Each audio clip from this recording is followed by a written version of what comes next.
দুনিয়াতে থাকা অবস্থায় যদি তোমার শুকরিয়া আদায় করতে পারতাম, তোমার ইবাদত করতে পারতাম, হয়তো আজকে আমি এই হাসরের ময়দানে তোমার হাত থেকে মাপ পেয়ে যেতাম, জাহান্নাম থেকে মাপ পেয়ে যেতাম, আজকে আমি জান্নাতে যাইতে পারতাম। তখন আল্লাহ সুবহানাহু ওয়া তাআলা বলবেন, আমি তো পবিত্র কালামুল্লাহ শরীফে ইরশাদ করেছিলাম যে হে বান্দা, তুমি নিজে জাহান্নাম থেকে বাঁচো, তোমার পরিবার পরিজনকে তুমি জাহান্নামের আগুন থেকে বাঁচাও। এজন্য আমরা সকলে আমাদের পরিবার পরিজনকে বাঁচানোর জন্য চেষ্টা করব তো ইনশাআল্লাহ। আল্লাহ পাক রব্বুল আলামিন পবিত্র কালামুল্লাহ শরীফের 6 নম্বর সূরা সূরাতুল আনআমে বলেন, ইয়া আইয়ুহাল وَإِذْ قَالَ إِبْرَاهِيمُ لِأَبِيهِ آزَرَ أَتَتَّخِذُ أَصْنَامًا آلِهَةً إِنِّي أَرَاكَ وَقَوْمَكَ فِي ضَلَالٍ مُبِينٍ। আল্লাহ সুবহানাহু ওয়া তাআলা হযরত ইব্রাহিম আলাইহিস সালামকে বললেন, হ ইব্রাহিম, তোমার পিতা আজর সে মূর্তির পূজা করে, সে মূর্তি বানায়। তখন হযরত ইব্রাহিম আলাইহিস সালাম বলতে লাগলেন, আতাত্তাখিযু আসনামান আলিহা, আপনি কি মূর্তিগুলোকে ইলাহ বানিয়ে নিয়েছেন? আপনি কি মূর্তিগুলোর পূজা করেন? আপনি কি মূর্তির ইবাদত করেন? মূর্তিদের সামনে আপনি নমো নমো করেন? তখন আল্লাহ তাআলা বলতেছিলেন, ও ইব্রাহিম, তোমার বাবাকে তুমি বলে দাও, ইন্নী আরাকা ওয়া কওমাকা ফি দালালিম মুবিন, তোমার পিতা এবং তার সম্প্রদায়, নিশ্চয় তোমার পিতা এবং তার সম্প্রদায় ক্ষতিগ্রস্তের ভিতরে আছে। হযরত ইব্রাহিম আলাইহিস সালাম যখন ছোট ছিলেন, বাল্যকালে, তখন একদিন সে যখন তার মহল্লায়, তার পাড়ায় দেখতেছিলেন যে সব মানুষ পাথরের মূর্তির সামনে যাইয়া নমো নমো করে, তাহাকে পূজা করে, তাহার সামনে যাইয়া তারা পানা চায়, সারাদিন যাহা কিছু করে ওই মূর্তির সামনে যাইয়া তারা পানা চায়। তখন ছোট্ট শিশু ইব্রাহিম আলাইহিস সালাম বলতেছিলেন, এরকমভাবে নমো নমো যে তারা করে, তাদের কি উপকার করতে পারে এই পাথরের মূর্তি? রাত্রিবেলা যখন হয়ে গেল, তখন তার মার সাথে শুয়েছিল, তখন সে বলতেছিলেন, ও আমার মা,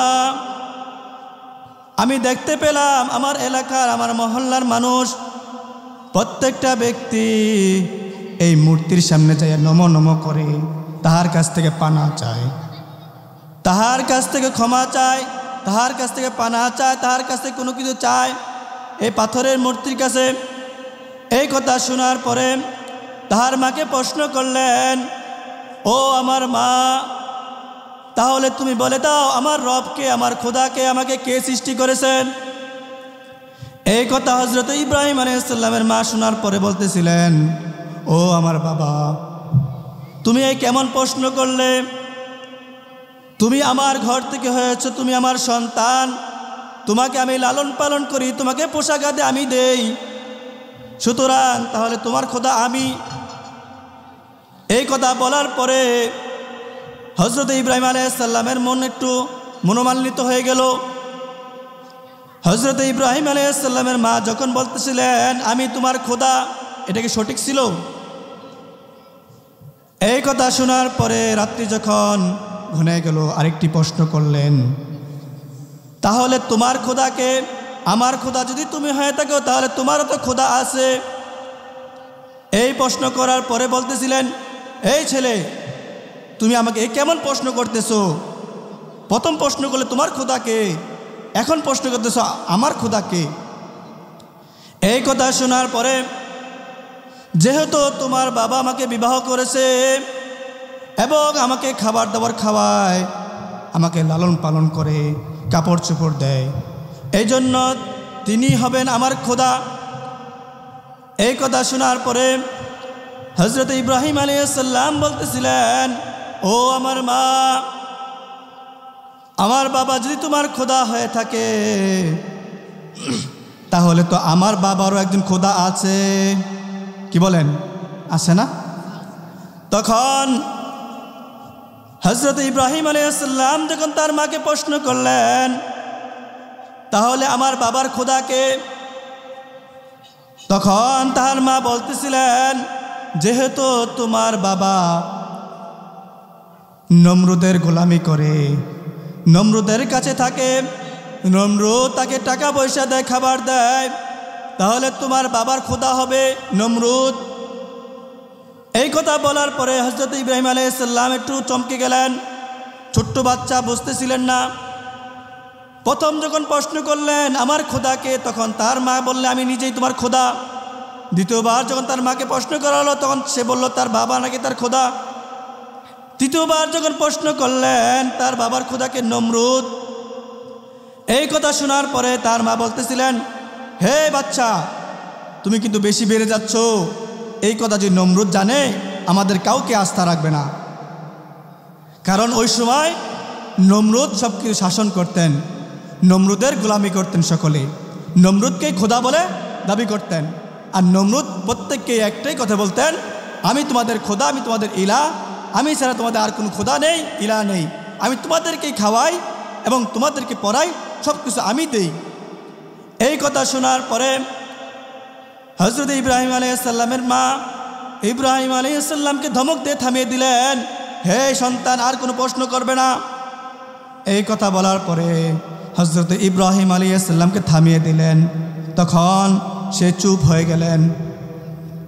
আমরা সকলে একটু জিকির করি, লা ইলাহা ইল্লাল্লাহ, লা ইলাহা ইল্লাল্লাহ।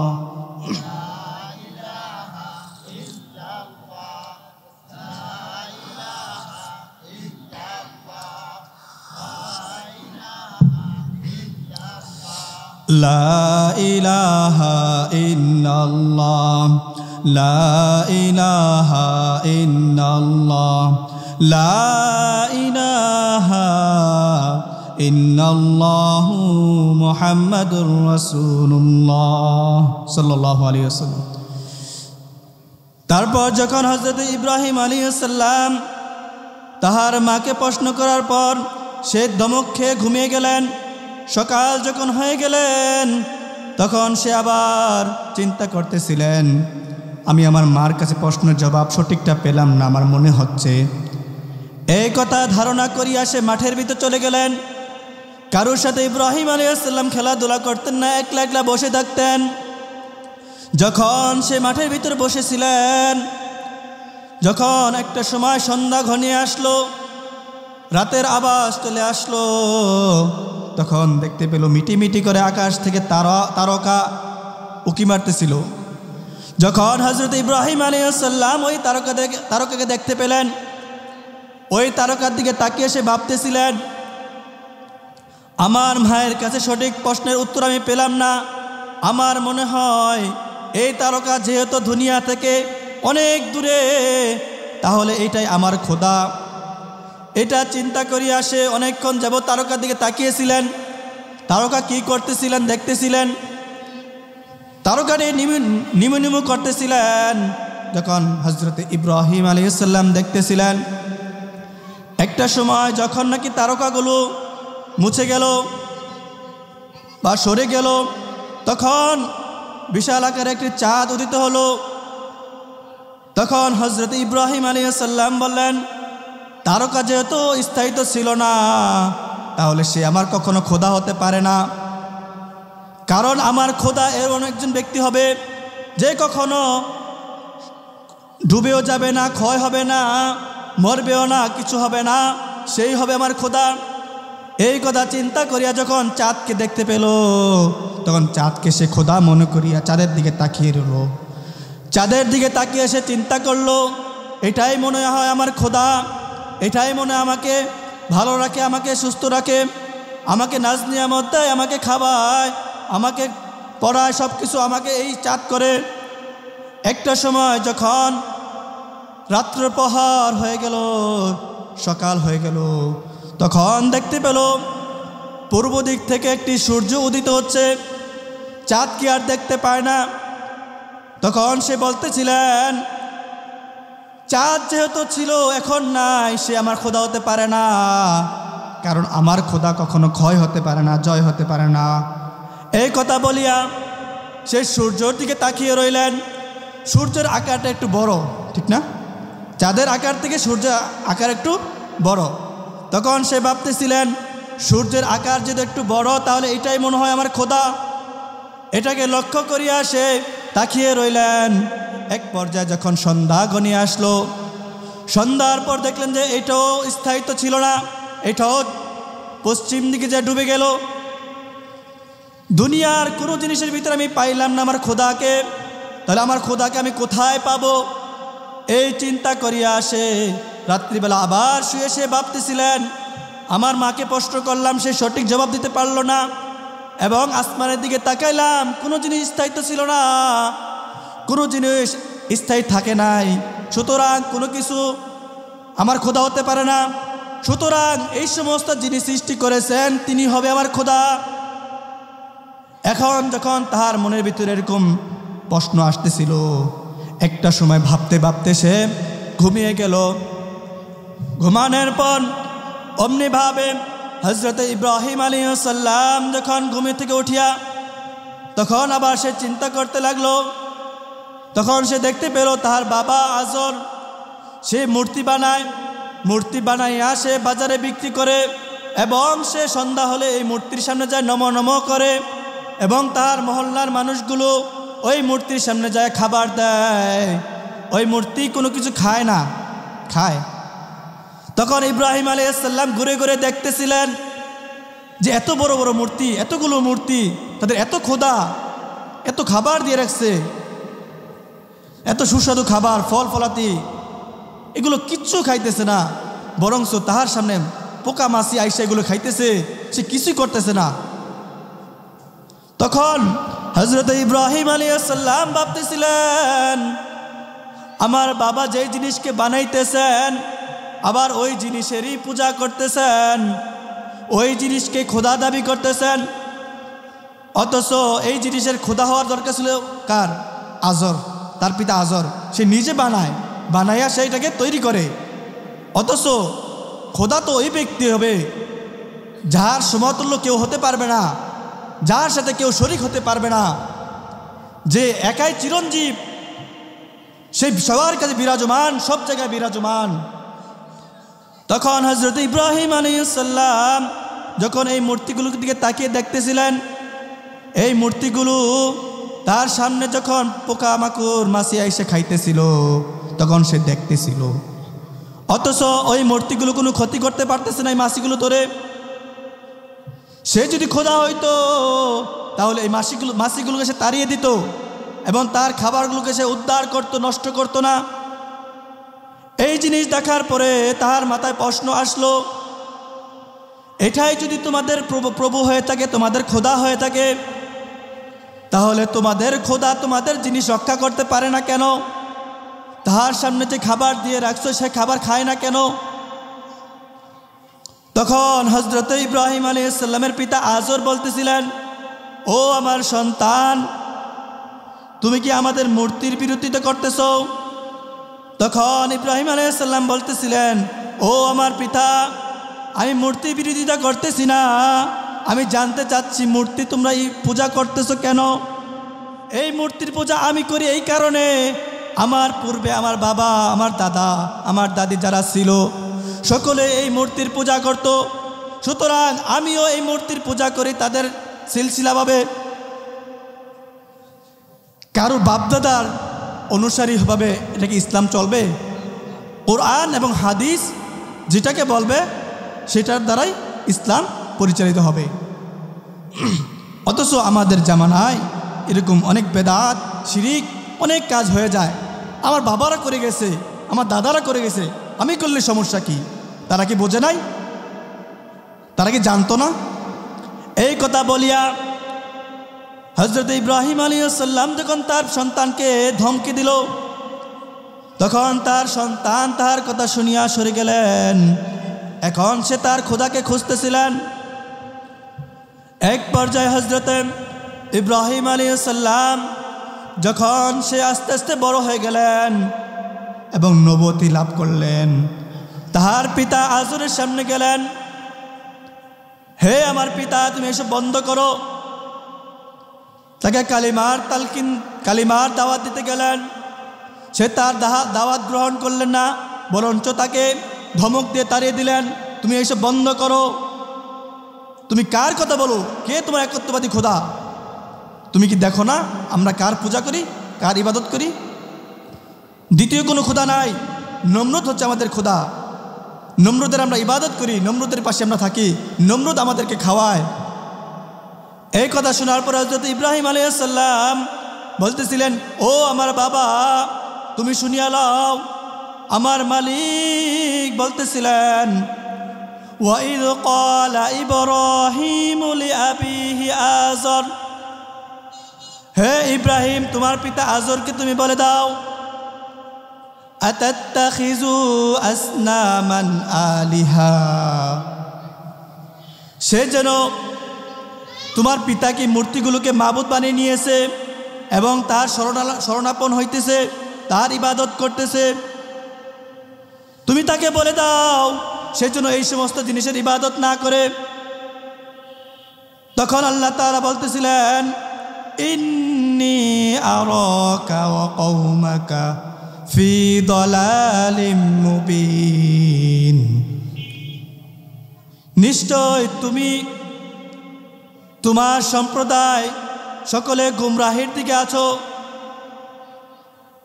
কাকে বলতেছেন? হযরত ইব্রাহিম আলাইহিস সালাম তার পিতাকে বলতেছিলেন, নিশ্চয় তুমি তোমার সম্প্রদায় গুমরাহিতে লিপ্ত আছো, সুতরাং তোমরা সরল সঠিক পথে আসো, যেই পথে আসলে তুমি একত্ববাদী খোদাকে চিনতে পারবে, যে তোমাকে সৃষ্টি করেছে, যে তোমাকে সুস্থ থেকে অসুস্থতা নিয়ামত থেকে সুস্থ রেখেছে, বালা মুসিবত থেকে উদ্ধার করে রাখে এবং তোমাদেরকে সকল রকমের নাজ নিয়ামত দিয়ে থাকে, রিজিক দিয়ে থাকে।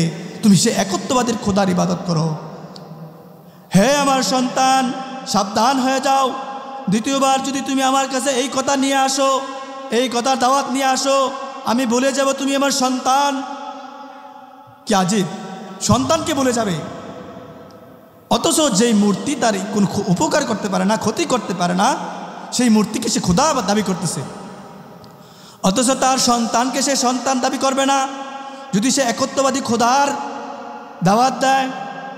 তখন হযরত ইব্রাহিম আলাইহিস সালামকে ধমক দিয়ে তাড়িয়ে দিলেন। তেমনিভাবে হযরত ইব্রাহিম আলাইহিস সালাম থেমেছিলেন না, তাহার দাওয়াত সে দিয়ে যাইতেছিলেন। এজন্য ভাই, আমরা আল্লাহ তাআলাকে এক বলে স্বীকার করেছি এবং এক আল্লাহর ইবাদত করব তো ইনশাআল্লাহ।